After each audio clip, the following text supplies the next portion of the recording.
For a long time, Georgia was home to more Black people than any other state in the United States. In 1860, 44% of the population of Georgia were Black people who were considered slaves.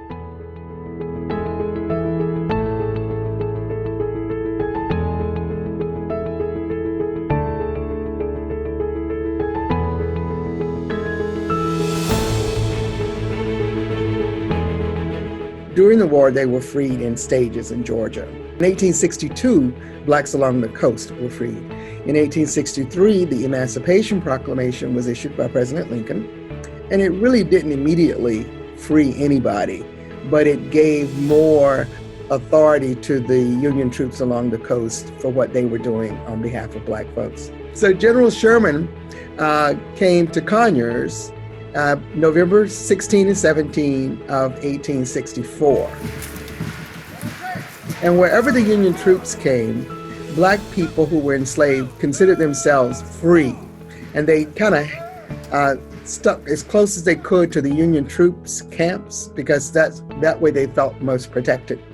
So we can assume that Black folks in Conyers were like Black folks elsewhere. Where the Union troops came, they became free. The war came to an end in 1865. Georgia was one of those states that did go ahead and approve the 13th Amendment, which ended involuntary servitude except for certain categories.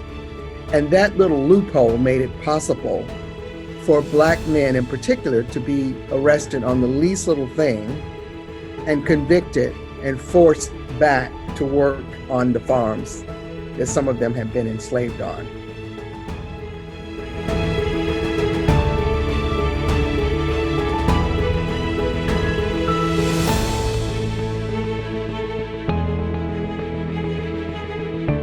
There was a sense of freedom. You were no longer a slave, but there was this in-betweenness. It was not quite freedom. In 1867 and 1868, there was a period called Congressional Reconstruction.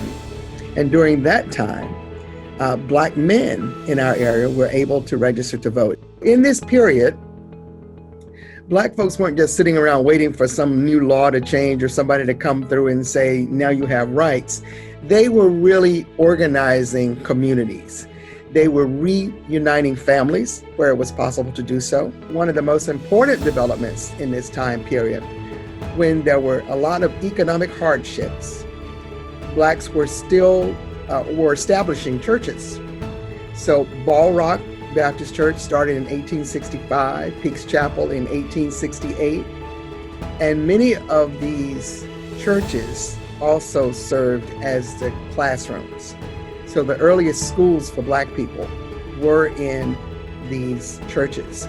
It was a very complicated life, but the hardships did not prevent Black people from forming community, forming institutions, some of which are still with us. The churches, the successors to some of the benevolent societies and the charitable groups, the schools, we still have those.